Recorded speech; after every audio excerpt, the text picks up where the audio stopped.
ఈ నేల భూమిపుత్రుల జాగిర అంటూ ఇది నమస్తే తెలంగాణలో వచ్చింది. అన్ని పత్రికల్లో ఆల్మోస్ట్ అదే అర్థం వచ్చేలాగా వచ్చింది. ఎందుకంటే ఆయన నిన్న మాట్లాడినటువంటి ఏదైతే ప్రెస్ మీట్ ఉందో ఆ ప్రెస్ మీట్కి సంబంధించినటువంటి వార్త ఇది. ఎవరో మాకు దేశభక్తి పాఠాలు చెప్పాల్సిన పని లేదు. పోరాటాలు, యుద్ధాలు, త్యాగాలు మాకు కొత్త కాదు. ఈ దేశానికి మా వంతుగా సహకారం అందిస్తున్నాం. దేశ జీడిపికి 5% కంటే ఎక్కువ కాంట్రిబ్యూట్ చేస్తున్నాము. ప్రత్యేక తెలంగాణ ఆషామాషిగా ఏర్పడ్డ రాష్ట్రం కాదు. పొట్టి శ్రీరాముడిది ప్రాంతీయవాదం అంటారా? ఎస్, నిన్న కేటీఆర్ అడిగింది నేను మొన్ననే అడిగిన.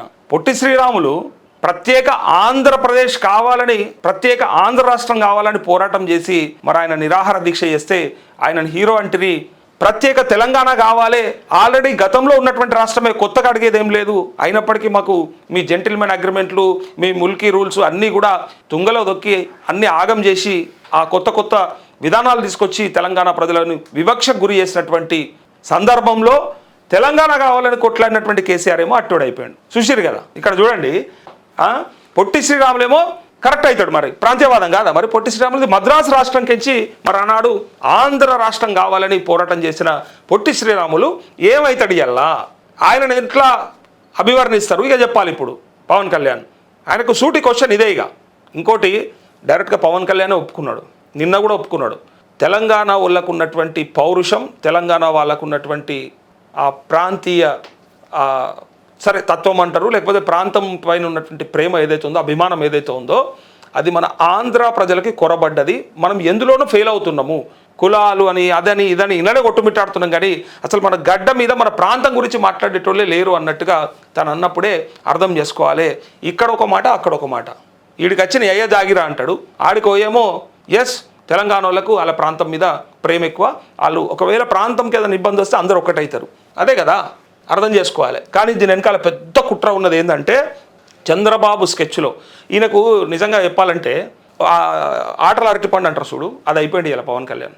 ఆటల అరటిపండు అయ్యిండు. ఇప్పుడు ఉన్న జాగాలు ఉండకుండా చంద్రబాబు ఒక స్కెచ్ చేసి నువ్వు వైరాపు ఒకసారి ఆడ టచ్ చేసి రాపు చూద్దాం. నెక్స్ట్ మనం ఇలా జిహెచ్ఎంసీలోనో లేకపోతే ఎన్నికల్లోనో పోవాలంటే మరి బీజేపీతో పొత్తు పెట్టుకోవాలంటే ఒకవేళ వాళ్ళతోని ఏమన్నా మనకు సెట్ అవుతుందా? ఈ 12 ఏళ్ళ తర్వాత మళ్ళీ నేను పోయి అడుగు పెడితే ఏమన్నా వద్దంటారేమో, రేవంత్ రెడ్డి ఉన్నాడు కాబట్టి నేను తీసుకొస్తున్నాను అని చెప్పి అంటారేమో. ఒకసారి నువ్వు పోయి టెస్ట్ చేసి రాపు అంటే ఆయన టెస్ట్కి వచ్చిండు, బొక్కబోర్లా పడ్డాడు, ఆగమైపోయాడు. వీళ్ళందరూ మాట్లాడినటువంటి మాటలు విన్నాక పవన్ కళ్యాణ్ అనుకున్నాడు, నన్ను పిచ్చోని చేసిరు ఇంద్రాబాయ్, హీరో విలన్ కొట్టుకొని నడుమిట్లా జోకర్గాని చేసిరు నన్ను అన్నట్టు అయిపోయింది ఆయన పరిస్థితి. నడుమిట్లా ఆయన వచ్చి ఈడ పోటీ చేస్తా, ఈడ ఉంటా, ఈడ మాట్లాడతా అంటే ఈడ అందరూ ఏం మాట్లాడారో విన్నాడు. ఇప్పుడు అర్థమై ఉంటుంది కొంచెం. ఇప్పుడన్నా నేను అనవసరంగా చంద్రబాబు ఉచ్చులో పడి పోయి తెలంగాణలో ఏదో ప్రయత్నం చేసిన పుష్కర కాలం 12 ఏళ్ళ తర్వాత పుష్కర కాలం తర్వాత పోయి మాట్లాడితే ఒకవేళ ఆదరిస్తారేమో అనుకున్నా అన్నట్టుగా. ఇవి మాకు కూడా గిదే అర్థం కావాలి. ఇప్పుడు మా తెలంగాణ ప్రజలకు కూడా గిది ఈ సోయి రావాలి. ఇప్పుడు అర్థమైందా? పవన్ కళ్యాణ్ లోపట ఉన్నటువంటి లోగుట్టేందో అర్థమైందా మనకి? ఇప్పుడు ఈడ పోటీ చేస్తా పర్మిషన్ ఇవ్వలేదు కాబట్టి అర్థమైంది. ఇంకా పర్మిషన్ ఇచ్చుంటే ఇక్కడ ఏం మాట్లాడేటోడు అంటే తెలంగాణను కూడా నేను ఇంకెక్కడికో తీసుకుపోతా, మా ఆంధ్రప్రదేశ్ కంటే బ్రహ్మాండంగా డెవలప్ చేస్తా, గుజరాత్ కంటే సూపర్గా చేసి చూపిస్తా, గుజరాత్ మోడల్గా తెస్తా, లేకపోతే నరేంద్ర మోడీని తీసుకొచ్చి ఏదంటే అది చేపిస్తా అని ఏమేం చెప్పేటోడో మనల్ని ఎట్ట నమ్మబలికెట్టోడు. ఇవాళ ఆయనకు ఉన్నటువంటి ఆ విషయం ఏదైతే ఉందో అంతా కక్కిండు. అవకాశం వచ్చింది. రేవంత్ రెడ్డికి ఒక్క పని మంచిగా చేశాడు. పర్మిషన్ ఇవ్వకపోవడం వల్ల ఆయన కథ ఏంది, ఆయన లోగుట్టేంది, ఆయన లోపల ఏమనుకున్నాడు, ఫైనల్గా అసలు ఇక్కడ ఈ రాష్ట్రంలో ఏం చేద్దాం అనుకుంటా అనేదాన్ని ఆయన ఓపెన్గా చెప్పిండు. మీ అయ్యే జాగిరాని అడిగిండు అన్నప్పుడు అర్థం చేసుకోరు. ఇప్పుడన్నా సోయి రావాలి, ఇప్పుడన్నా అర్థం కావాలి. ఆయన వెనుక తిరిగేటోనికి, ఆయన వెనుక జెండా పట్టుకొని జేజేలు కొట్టేటోనికి.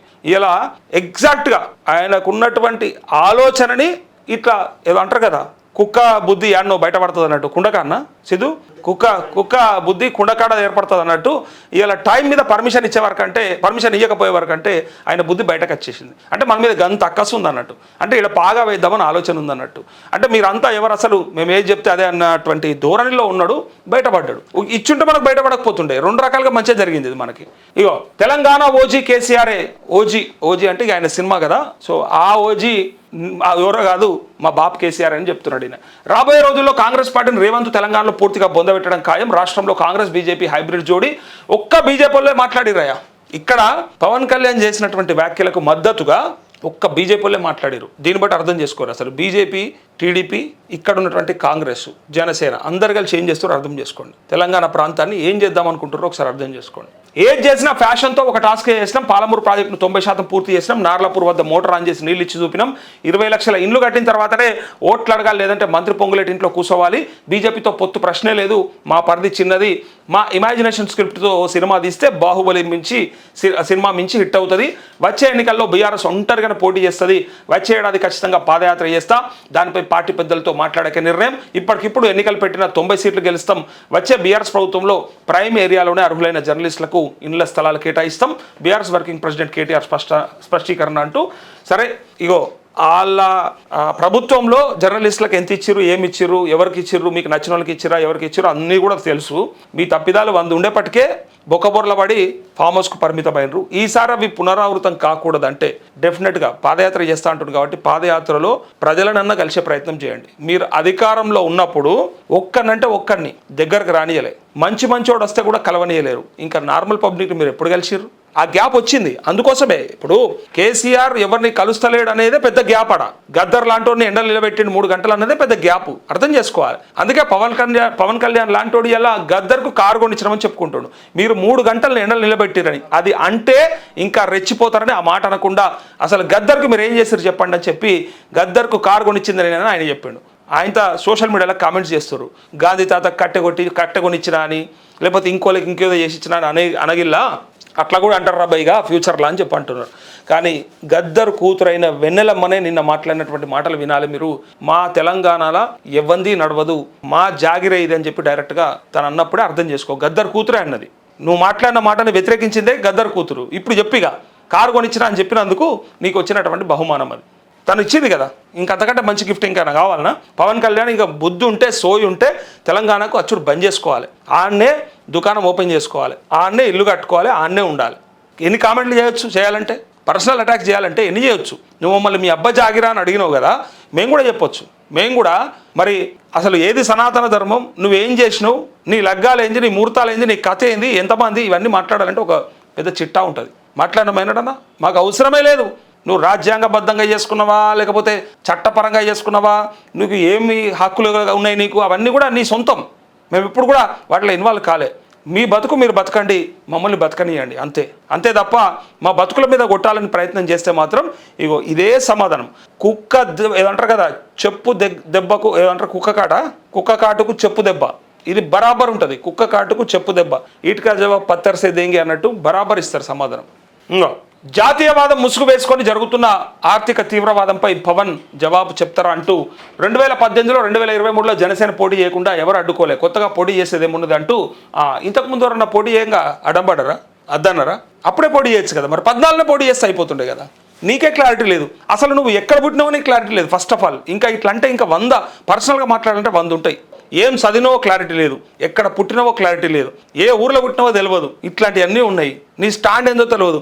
ఇదే బీజేపీని, ఇదే మోడీని ఒక దగ్గర పోయి తిట్టచ్చిండు. ఆ వీడియోలు ఇలా ఫుల్ వైరల్ అవుతూ ఉన్నాయి. మోడీని కూడా విమర్శించిన నువ్వు ఇలా మళ్ళీ మోడీ దగ్గరకు పోతివి. నువ్వు ఎవరితో ఎట్లుంటావు, ఏంది కథ, నీకు క్లారిటీ ఉందా? మరి అప్పుడే పోటీ చేస్తే తెలిసేది కదా, రిజల్ట్ చూపిస్తోళ్ళు కదా. అప్పుడు సోమాజిగూడ ప్రెస్ క్లబ్లో ఆధ్వర్యంలో జరిగిన meet the press BRS working president KTR అంటూ సమయం వచ్చినప్పుడు గేర్ మారుస్తాం, తెలంగాణ కథలో నెంబర్ 1 విలన్ కాంగ్రెసే, Congress first half disaster, second half కూడా అంతే, కేసీఆర్ కంటే దేశంలో ఎవరు ఎక్కడ ఎక్కువ పనులు చేసినట్టు చూపించినా రాజకీయాల నుంచి తప్పుకుంటా అంటూ తెలంగాణ రాష్ట్రం ఆవిర్భవించి పుష్కరకాలం పూర్తయిన సందర్భంగా బీఆర్ఎస్ వర్కింగ్ ప్రెసిడెంట్ కేటీఆర్ బుధవారం సోమాజిగూడ ప్రెస్ క్లబ్లో నిర్వహించిన మీట్ ది ప్రెస్లో పాల్గొని అనేక విషయాలను పాత్రికేయులతో పంచుకున్నారు. తెలంగాణ తొలి మలిదశ ఉద్యమ ప్రస్థానం, రాష్ట్ర ఆవిర్భావం అనంతరం పాలనా పగ్గాలు చేపట్టాక బీఆర్ఎస్ సాధించిన విజయాలను వివరిస్తూనే ప్రస్తుత కాంగ్రెస్ పాలనా వైఫల్యాలను ఎండగట్టారు. రాష్ట్రంలో చోటు చేసుకుంటున్న తాజా పరిణామాలపై ప్రజలను జాగృత పరుస్తూనే మన తాతల కథ, తండ్రుల కథ అయితే మన జాతి కథను ఉడుకునెత్తురుతో ఉరకలెత్తే యువతరం తెలుసుకోవాలి, పుట్టిన గడ్డ జన్మనిచ్చిన మట్టిని కథను యువత చదువుకోవాలని పిలుపునిచ్చారంటూ నిజంగా అందరికీ ఉండాలి. ఈ రాష్ట్రంలో పుట్టినటువంటి, ఈ గడ్డ మీద పుట్టినటువంటి ప్రతి బిడ్డకు తెలిసి ఉండాలి అసలు తెలంగాణ ఎట్లా వచ్చింది, ఎట్లా కల సాకారమైంది, తెలంగాణ ఎందుకోసం అవసరం ఉండే మనకి. గతంలో హైదరాబాద్ స్టేట్లో కలిసి ఉన్నటువంటి తెలంగాణను తీసుకుపోయి ఎవరెవరు కలిపారు, ఏ దొంగలు కలిపారు. ఆనాడు ఆంధ్రలో మద్రాసు రాష్ట్రంలో కలపడానికి గల కారణం ఏంటి, కలిపేటప్పుడు మనకేమి హామీలు ఇచ్చారు, ఆ హామీలు ఎందుకు తుంగలో దొక్కిండ్రు, ఎందుకోసానికి మళ్ళీ మనం పోరాటం చేయాల్సి వచ్చింది. మళ్ళీ మా రాష్ట్రం మాకు కావాలని 1969లోనే మళ్ళీ ఎందుకు మొదలుపెట్టిండ్రు. ఈ సబ్జెక్ట్ అంతా తెలిస్తేనే మనకు మన ప్రాంతం పైన ప్రేమ ఉంటుంది. మన తాతలు ఎంత కష్టపడ్డారు, మన తాతలు ఎంత ఇబ్బందులు పడ్డారు, ఆనాడు వాళ్ళని ఎందుకు కష్టపెట్టిరు, ఇట్లాంటి విషయాలని తెలుసుకోవాలి. మనకు దేశానికి స్వతంత్రం వచ్చినా మన రాష్ట్రానికి స్వతంత్రం రాకపోతే మరి మన వాళ్ళు ఎంత కష్టపడ్డారు, ఎన్ని ఇబ్బందులు పడ్డారు, తర్వాత ఈ సాయుధ రైతాంగ పోరాటం ఎందుకు జరిగింది, ఎవరి మీద జరిగింది, భూమి కోసం, భుక్తి కోసం, వెట్టి చాకిరి విముక్తి కోసం అని ఆనాడు ఎందుకోసం పోరాటం చేశారనే విషయాన్ని ఒకసారి అర్థం చేసుకోవాలి ఇప్పటి యువతరం. ఇప్పుడు అర్థం చేసుకుంటేనే మనకు మన భవిష్యత్ ఏందో అర్థమవుతుంది, ఎట్లా ముందుకెళ్లాలో తెలుస్తుంది. మా తాతలు కష్టపడ్డారు, మా నాయనలు కష్టపడ్డారు, ఇలా మేము కష్టపడాలి, భవిష్యత్ తరాలకు అందియాలనేటువంటి సోయి జ్ఞానాన్ని సంపాదించాలి. అప్పుడు మాత్రమే మనం బాగుపడతాం. లేకపోతే ఇసుకపోతుంది, ఎక్కడిదక్కడ పోతుంది. ఆనాడు కొంతమంది దొంగలు తీసుకుపోయి ఉన్నటువంటి తెలంగాణని హైదరాబాద్ స్టేట్లోకి వెళ్ళి తీసుకుపోయి అక్కడ కలిపినరు. ఎట్లా కలిపిరు? ఆ రోజు స్వతంత్రంగా ఉన్నటువంటి రాష్ట్రం మనది. ఈ దేశమంతా విలీనమైన హైదరాబాద్ స్టేట్ విలీనం కాకుండా ఉండడానికి గల కారణాలు ఏంటి? ఇట్లాంటి వాటిపైన కనీసం అవగాహన తెచ్చుకోవాలి. అదే చెప్తా ఉన్నాడు, గడ్డకు కనీసం పుట్టిన గడ్డకు జన్మనిచ్చిన మట్టి కథను తెలుసుకోవాలని చెప్పంటా ఉన్నాడు. ఇంకా దీంతో పాటు మరొక వార్త ఉంది, ఇక్కడ చూడండి ఒకసారి.